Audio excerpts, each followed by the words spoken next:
Hello good morning to all of you. आज हम बात करेंगे सेकंड सेमेस्टर विषय गणित के बारे में। आज का हमारा टॉपिक है आंकड़े, आंकड़ों का प्रदर्शन, माध्य, माध्यिका और बहुलक का बेसिक ज्ञान, है ना, सामान्य जानकारी इससे संबंधित। सबसे पहले हम बात करते हैं आंकड़ों की। आंकड़ा एक ऐसा साधन है जो सूचनाएं प्रदान कर समस्या को समझने में सहायक होता है।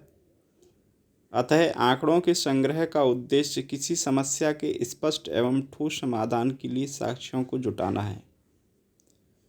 इसलिए सांख्यिकी अनुसंधान के लिए आंकड़ों का संकलन सबसे प्रथम एवं प्रमुख कार्य है। आंकड़े दो प्रकार के स्रोतों से प्राप्त होते हैं, प्राथमिक स्रोत तथा द्वितीयक स्रोत। प्राथमिक स्रोत से प्राप्त आंकड़ों को प्राथमिक आंकड़े कहते हैं, जबकि द्वितीयक स्रोतों से प्राप्त आंकड़ों को द्वितीयक आंकड़े कहा जाता है। प्राथमिक आंकड़े क्या होते हैं? वे आंकड़े जो अनुसंधान की क्रिया में प्रथम बार आरंभ से अंत तक बिल्कुल नए सिरे से एकत्रित किए जाते हैं, प्राथमिक आंकड़े कहलाते हैं। ये आंकड़े मौलिक होते हैं। प्राथमिक आंकड़े एकत्रित करने के लिए वैयक्तिक साक्षात्कार, डाक द्वारा सर्वेक्षण, टेलीफोन साक्षात्कार आदि का प्रयोग किया जाता है। द्वितीयक आंकड़े क्या होते हैं? वे आंकड़े जिसे अनुसंधानकर्ता द्वारा स्वयं एकत्रित न करके किसी अन्य अनुसंधानकर्ता द्वारा एकत्रित आंकड़ों का प्रयोग किया जाता है, द्वितीयक आंकड़े कहलाते हैं। द्वितीयक आंकड़ों को एकत्रित करने के जो स्रोत हैं उसमें प्रकाशित स्रोत, अप्रकाशित स्रोत, अन्य स्रोत जैसे वेबसाइट इत्यादि होते हैं। आंकड़ों का व्यवस्थीकरण और वर्गीकरण क्या होता है? अपरिष्कृत आंकड़ों को सरल, संक्षिप्त तथा व्यवस्थित ढंग से प्रस्तुत करने के लिए आंकड़ों का व्यवस्थीकरण करना आंकड़ों का व्यवस्थीकरण कहा जाता है, ताकि उन्हें आसानी से आगे के सांख्यिकीय विश्लेषण के लिए योग्य बनाया जा सके।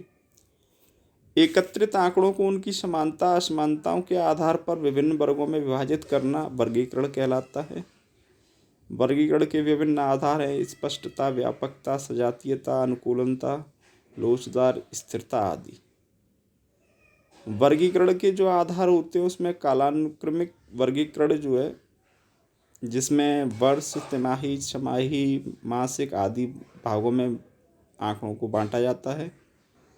स्थानिक वर्गीकरण में जिला, शहर, देश, राज्य, कस्बों के आदि के आधार पर बांटा जाता है। गुणात्मक वर्गीकरण में साक्षरता, राष्ट्रीयता, लिंग, वैवाहिक स्थिति आदि पर बांटा जाता है। जबकि मात्रात्मक वर्गीकरण जो होता है ऊंचाई, भार, आयु, आय, अंक आदि के आधार पर किया जाता है। अन्य महत्वपूर्ण शब्दावली जिसका प्रयोग डेटा इंटरप्रिटेशन या फिर मीन मीडियन मोड यानी सांख्यिकी में किया जाता है, उनके बारे में बात करते हैं। सबसे पहले बारंबारता वितरण।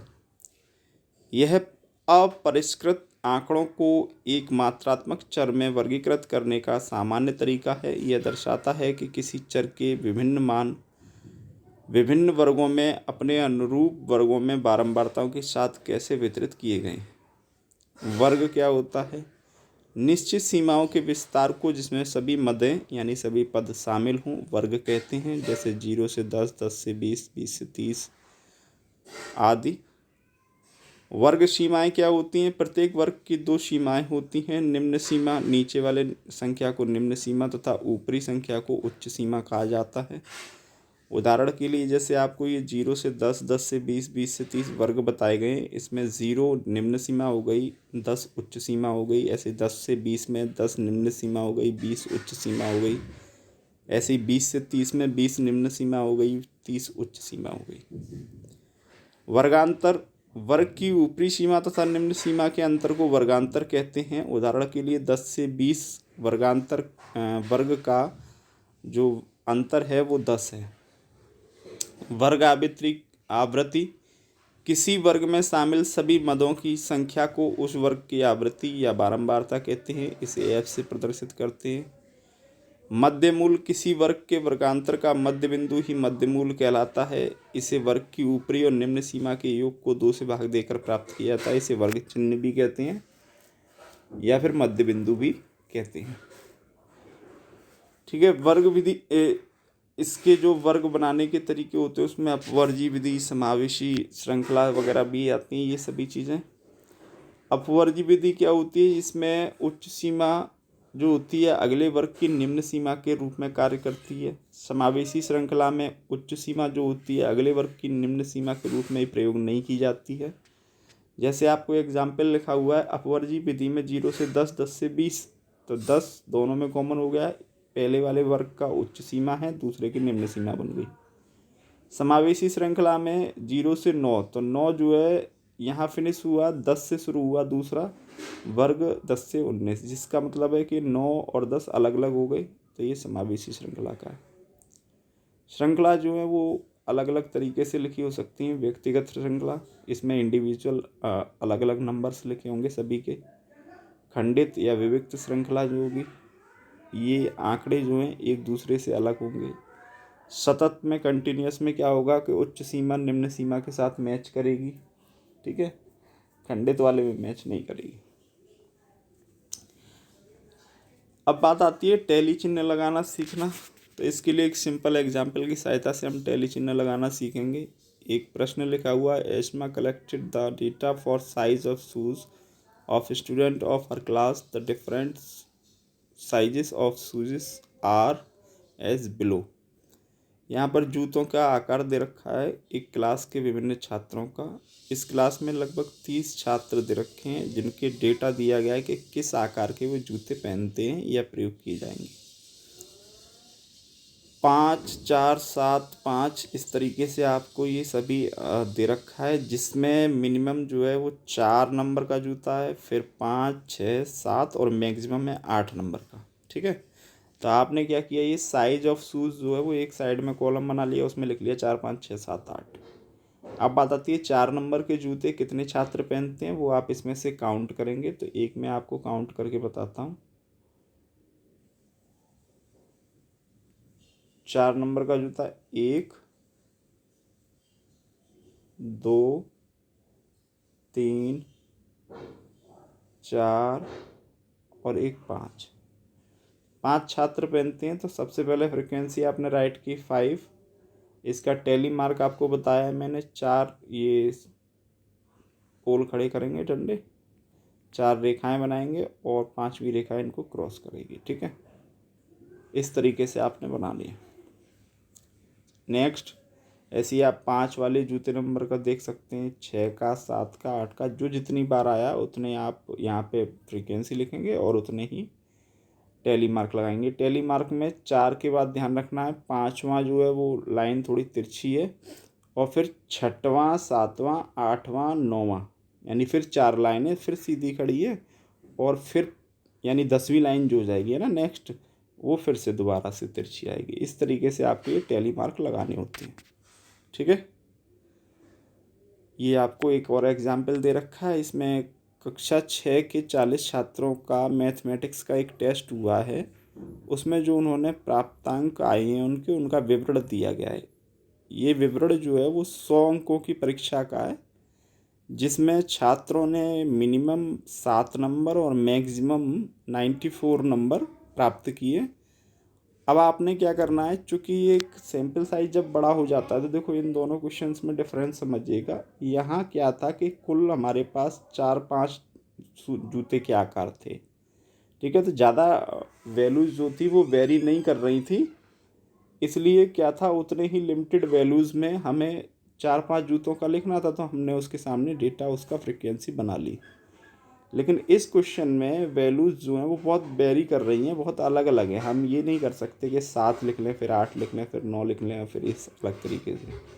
और ना ही कोई नंबर जो है वो रिपीट अगर कर भी रहा है तो वो इतनी बार अगर इनकी फ्रिक्वेंसी बनाएंगे तो 40 लाइन बनानी पड़ेगी फिर हमें, है ना। तो हमने क्या किया, इसको फ्रिक्वेंसी को क्लास इंटरवल में भी कन्वर्ट कर लिया। हमने बनाई कॉलम, नंबर है हमारा मिनिमम 0 और मैक्सिमम है 100।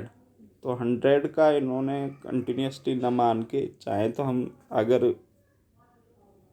0 से 10, 10 से 20, 20 से 30 ऐसे भी बना सकते थे, ठीक है। अब दूसरी चीज़ इन्होंने बना ली है एक 0 से 9 वाली टेबल, इससे भी आप बना सकते हैं, कोई दिक्कत नहीं है, दोनों में एक ही तरीके से प्रश्न होगा। अभी मैंने आपको जो बताया था यहाँ पर श्रृंखला के बारे में, सतत श्रृंखला जब होगी तो उसमें क्या होगा कि अपर लिमिट लोअर लिमिट से मैच करेगी, यानी पहले वर्ग की अपर लिमिट दूसरे वर्ग की लोअर लिमिट को मैच करेगी। जबकि खंडित में ऐसा नहीं होता है ना, ये अलग अलग काउंट होती है। इसी तरीके से आपको ये दो तरीके से आप बना सकते थे। अगर आप कंटिन्यूस बनाना चाह रहे थे तो 0 से 10, 10 से 20, 20 से 30, 30 से 40 ऐसे करके बनाते तो सतत आ जाती हो। लेकिन ये खंडित बनाई है तो इसमें क्या है कि 0 से 9, 9 पर फिनिश किया, 10 से नया कॉलम शुरू किया, नया वर्ग अंतराल शुरू किया है, 10 से 19। ठीक है, अब इसमें एक चीज़ ध्यान रखिएगा, लेकिन 0 से 9 जब काउंट करेंगे तो 9 तक जो भी संख्याएं होंगी वो इसी में आ जाएंगी। 10 से 19 में काउंट करेंगे तो 10 भी इसी वर्ग में आएगा और 19 भी इसी वर्ग अंतराल में, दोनों आएंगे ना, 10 और 19 शामिल होंगे दोनों। बस इतना आपको ध्यान रखना पड़ता है इसमें कि इसमें दोनों ही इंक्लूड होंगे, 0 भी और 9 भी, इसमें 10 भी इंक्लूड होगा, 19 भी, इसमें 20 भी, 29 भी।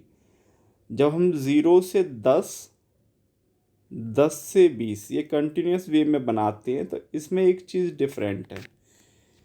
0 से 10 यहाँ पर जब हम पढ़ेंगे तो इसमें 10 वाला काउंट नहीं होगा, 10 हमेशा नेक्स्ट में काउंट होगा, फिर कंटिन्यूस वाले में ध्यान रखना है ना। ऐसे ही जब 20 से 30 मान लो अगला इसका जो वर्ग अंतराल होगा तो 20 इधर काउंट ना होके इधर लोअर लिमिट में काउंट होता है कुल मिला के। आपने ये इसमें 0 से 9 काउंट किया तो आप एक बार काउंटिंग थोड़ा बता देते हैं। ये देखो 3 नंबर आ रहे हैं, 7, 8, 9, ये 0 से 9 के बीच या कह लो 9 तक लेने हैं आपको, है ना। फिर 10 से लेके 19 तक वाली अगर बात करें तो 10 से शुरू हुआ 19 तक, तो 3 और 2 5 आ गए, 5 लिखा आपने, उसका टैली मार्क लगाते जा रहे हैं। फिर 20 से लेकर 29 तक की बात करें तो 20 है नहीं है, 29 तक लेना है, 30 लेना नहीं है, 4 आ रहे हैं, 4 लिख दिए। इस तरीके से आपने ये टैली मार्क लगाने। ठीक है, मेन उद्देश्य इसका केवल हमें टैली मार्क लगाना सीखना है। दोनों तरीके से है, क्लास इंटरवल अगर बन रहा हो तो ज़्यादा साइज बड़ा हो जाता है तब बनाते हैं ना, और कुल 2, 3, 4 नंबर ही बार बार रिपीट हो रहे हैं तो फिर हम क्लास इंटरवल नहीं बनाते, फिर वो 4-5 नंबर, जैसे ये जूते वाला क्वेश्चन था उस तरीके से ये 4-5 नंबर लिख लेंगे और जितनी बार वो आए होंगे वो उनके सामने फ्रिक्वेंसी राइट कर देंगे। अगर ज़्यादा नंबर स्प्रेड हो रहे हैं, बहुत बिखरे हुए नंबर हैं, मान लो 4 आ रहा है, 5 आ रहा है, 6, 7, 8, 9, 10, 11 आ रहा है, कोई 12 आ रहा है, कहीं 15 भी आ रहा है, 20 भी आ रहा है, नंबर जब ज़्यादा रेंज में फैल जाते हैं तो फिर उसके लिए हम डायरेक्टली डेटा नहीं लिख सकते, तो हम क्या करेंगे, फिर उसको क्लास इंटरवल में राइट करेंगे। ठीक है, इतना ध्यान रखिएगा। अब बात आती है आंकड़ों के प्रस्तुतिकरण की। तो आंकड़ों का प्रस्तुतिकरण जो है, ये आंकड़ों को सुलभ तौर से और एक तरीके से देखने में अच्छे लगें, आसानी से समझ आएँ, इजी एक्सेस हो इनकी, किसी को भी डिटेल समझाने में कोई दिक्कत ना हो, ज़्यादा डेटा जो है कम पेजों में या कम जगह में समाहित हो जाए, और इंटरेस्टिंग हो थोड़े, देखने में भी सुंदर लगते हैं। इसके लिए हम आंकड़ों का प्रस्तुतिकरण के लिए ग्राफिकल रिप्रेजेंटेशन का प्रयोग करते हैं। अब बात आती है इसके विभिन्न तरीकों की। तो छोटी क्लासेस में अगर हम जैसे मैथ्स वगैरह की बुक्स देखें, छोटी क्लासेस की, फर्स्ट सेकंड थर्ड वगैरह की, तो उसमें पिक्टोग्राफ का यूज होता है ना। पिक्चर बनी होती है, जैसे कार बनी हुई है, सामने लिखा हुआ है 1, बॉल बनी हुई है, सामने लिखा हुआ है 2, और कोई अलग डायग्राम बना हुआ है उसके सामने लिखा है 3, 4, 5, आइसक्रीम बनी है, कौन बना हुआ है। तो ये पिक्टोग्राफ का यूज छोटी क्लासेस में बहुत होता है, और बड़े लेवल पर भी इसका बहुत जगह प्रयोग होता है ना, डेमोन्स्ट्रेशंस में भी इसका बहुत यूटिलाइज होता है। नेक्स्ट एक सारणी, दंडारेख, पाई चार्ट और वृत्तीय आरेख कहते हैं इसे, आयत चित्र, आवृत्ति बहुभुज, औजाइव या संचयी आवृत्ति वक्र, और एक है रेखीय ग्राफ। इसके अलावा बिंदु वगैरह के ग्राफ भी बनते हैं, तो वो कोर्स में सम्मिलित नहीं है, लेकिन जो महत्वपूर्ण चीज़ें या बेसिक आपके काम की है वो सारी बता दिए किस तरीके से हैं। इनके चित्र कैसे बनते हैं वो उनके बारे में आगे अभी बात करते हैं। पहला है पिक्टोग्राफ। ये इसका इस तरीके से रिप्रेजेंटेशन होता है। मान लो किसी क्लास का जो है डेटा आपको डायग्राम से दिखाना है और नीचे उसकी यूनिट राइट कर देते हैं। जैसे इसमें लिखा है द फिगर, एक जो चित्र ये बना हुआ है, इट्स रिप्रेजेंट 5 गर्ल्स। एक चित्र 5 लड़कियों को प्रदर्शित करता है। तो अगर मैं यहाँ बात करूँ कि क्लास 5th में कितनी लड़कियाँ हैं, तो क्लास 5th में 1 2 3 चित्र बने हुए हैं। एक चित्र 5 लड़कियों को दर्शाता है। इसका मतलब 3 चित्र कितनी लड़कियों को दर्शाएंगे, तो 3 गुणा 5 कितने हो गई, 15। इसका मतलब क्लास 5th में 15 लड़कियां हैं। ऐसी अगर हम बात करें क्लास 3rd की, तो क्लास 3rd में 6 चित्र बने हुए हैं। तो 6 गुणा 5, इसका मतलब क्लास 3rd में 30 लड़कियां हैं। इस तरीके से हम ऐसे प्रश्नों को समझते हैं। ठीक है। अगला, ये सारणी जो है अलग अलग तरीके के लिए जैसे जैसे प्रयोग की जाती है। जैसे विद्यालय के टाइम टेबल की सारणी होती है ना, अपने रेगुलर रूटीन की सारणी होती है, ये सभी इसके अंदर। नेक्स्ट है दंड आरेख। इंडिविजुअल डेटा हम जब किसी चीज़ का प्रेजेंट करते हैं तो दंड आरेख का प्रयोग करते हैं। अलग अलग वर्षों में, अलग अलग माह में, समय के अनुसार तो हम दंड आरेख का प्रयोग करते हैं। ये डुअल नेचर में दे रखा है आपको, डबल डबल, तो इसको कंपैरिजन के लिए प्रयोग करते हैं। जैसे ये आयात और निर्यात का बना रखा, आयात सफ़ेद वाले पोल हैं और निर्यात ब्लैक वाले पोल हैं। विभिन्न वर्षों में भारत का विदेश के साथ आयात और निर्यात कैसा रहा है, ये उसके लिए ग्राफिकल रिप्रेजेंटेशन है। डबल पोल से दिखाई गई है, आयात कितना हुआ, निर्यात कितना हुआ। कंपेरेटिव स्टडी के लिए बहुत काम आते हैं। डबल भी बना सकते हैं, ट्रिपल भी बना सकते हैं। जैसे मान लो हमें 3 फसलों का बनाना है, ठीक है, या फिर कोई एक मैन्युफैक्चरिंग कंपनी है जिसकी 3 अलग अलग कोई प्रोडक्ट लॉन्च होते हैं, उनकी पता करना चाहते हैं वो लोग कितनी मैन्युफैक्चरिंग हुई, कितनी प्रोडक्ट उसके सेल हो रहे हैं हर मंथ, तो ये उसके लिए तैयार किए जाते हैं। पाई चार्ट या वृत्तीय आरेख। ये पाई चार्ट या वृत्तीय आरेख 2 बेस पर बनाए जाते हैं। एक परसेंट के बेस पर जिसमें टोटल 100% रहता है, दूसरा डिग्री के बेस पर जिसमें टोटल 360 डिग्री रहता है। ठीक है। आयत चित्रों की अगर बात करें तो आयत चित्र में और दंड आरेख में केवल इतना फ़र्क है कि वो कंटिन्यूसली एक दूसरे से अटैच नहीं होते और आयत चित्र एक दूसरे से अटैच होते हैं। एक ही चीज़ का कंटिन्यूसली इंक्रीमेंट डिक्रीमेंट्स यानी अप एंड डाउन्स रीड करने के लिए इसको प्रयोग किया जाता है। आवृत्ति बहुभुज, इसका चित्र इसमें और जो अभी हमने लास्ट आयत चित्र के बारे में बात की, इन दोनों में माइनर सा डिफरेंस है कि इसके साथ में इसकी जो रेंज हम जब बनाते हैं, जैसे 80 से 95 से 95 से 105 जो लिखी हुई हैं, इनके मिड पॉइंट जो होते हैं उनको आपस में मैच कराते हैं एक सिंगल लाइन से।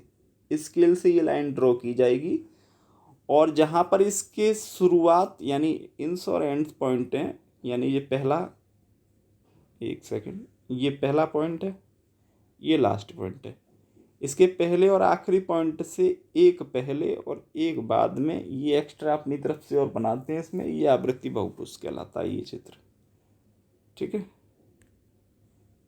एक बात करते हैं औजाई या संचयी आवृत्ति वक्र की। ये 2 प्रकार के बनते हैं, लेस देन और मोर देन, दोनों टाइप के। तो इसमें 2 कंपेरेटिव चीज़ों के कंटिन्यूसली अध्ययन के लिए किया जाता है और ये फ्री हैंड कर्व होता है, पेंसिल से बिना स्केल की सहायता के बनाए जाते हैं। इसमें आपको जो कर्व दिखाई दे रहा है ये डॉट डॉट डॉट कनेक्टेड करने के बाद जो भी इसमें चेंजेस आ रहे हैं, तो ये फ्री हैंड बनाए गए हैं ना इस तरीके से। इसमें कहीं स्केल का यूज नहीं है, इस तरीके से ये फ्री हैंड बनाए जाते हैं। दोनों अलग अलग मोर देन और लेस देन दोनों बने हुए हैं। ये ऊपर वाली जो लाइन जा रही है ये लेस देन है, नीचे से ऊपर की तरफ इंक्रीमेंट होता है तो लेस देन औजाई बोलते हैं, और जब डाउनवर्ड से जाती है लाइन तो इसको मोर देन बोलते हैं। ठीक है। और लास्ट बात करते हैं रेखीय ग्राफ की। रेखीय ग्राफ में डॉट लाइन को स्केल से या फ्री हैंड से कैसे भी आप मिला सकते हैं। ये मैच वगैरह में, रन वगैरह का स्कोर वगैरह बताने के लिए बहुत प्रयोग किया जाता है। ठीक है। अब बात आती है मीन मीडियन मोड की। यहाँ फिलहाल बेसिक बात करते हैं केवल, बाकी इसकी एक वीडियो इससे संबंधित प्रश्नों की और किन किन प्रकार से हम मीन मीडियन मोड को हल कर सकते हैं उनके बारे में चर्चा होगी उस वीडियो में। अंकगणित की भाषा में जिसे औसत मान कहते हैं, सांख्यिकी भाषा में उसी को मध्यमान अथवा माध्य कहते हैं। यह किसी समूह के प्राप्तांकों की केंद्रीय प्रवृत्ति को स्पष्ट करता है और उसके समस्त प्राप्तांकों का प्रतिनिधित्व करता है। ठीक है, फॉर एग्जाम्पल जैसे हमारे पास ये 1 2 3 4 5 नंबर दे रखे हैं, हमने क्या किया, इन पाँचों नंबर को जोड़ा और इसमें 5 का भाग दे दिया है ना। तो औसत भी यही चीज़ है कि सभी पदों का योग बट्टे संख्या है ना पदों की, और माध्य भी, समांतर माध्य भी यही बताता है। माध्यांक या माध्यिका क्या होती है, ये भी एक केंद्रवर्ती मान है, लेकिन ये सटीकता के आधार पर माध्य, माध्यिका और मध्यमान और बहुलक, इनमें थोड़ा थोड़ा डिफरेंस आता है ना। तो इसमें क्या होता है, इसमें सभी पदों का प्रयोग ना करते हुए इसमें मिड पॉइंट यानी बीच वाला जो संख्या होती है उसके ऊपर फोकस किया जाता है। और फॉर एग्जांपल जैसे 17 40 38 21 41 लिखा हुआ है, हमने इसको असेंडिंग ऑर्डर में राइट किया और उसके बाद ये देखा कि बीच में कौन सा आ रहा है 38, तो यही हमारा माध्यिका हो गई। बहुलक क्या होता है, किसी संख्या की जिसकी आवृत्ति सबसे अधिक होती है ना, जो संख्या सबसे अधिक बार आती है वही बहुलक कहलाती है। ये सिंपल है, ऑब्जर्वेशनल बेस पर भी हम इसको चेक करते हैं अगर हमें रॉ डेटा दिया गया हो तो। ठीक है, बाकी नेक्स्ट वीडियो में इनके एग्जाम्पल्स की बात करेंगे, किस प्रकार से इनका हल किया जाता है उसके बारे में चर्चा करेंगे। आज के लिए इतना ही है। Thanks to all of you, be safe, stay at home.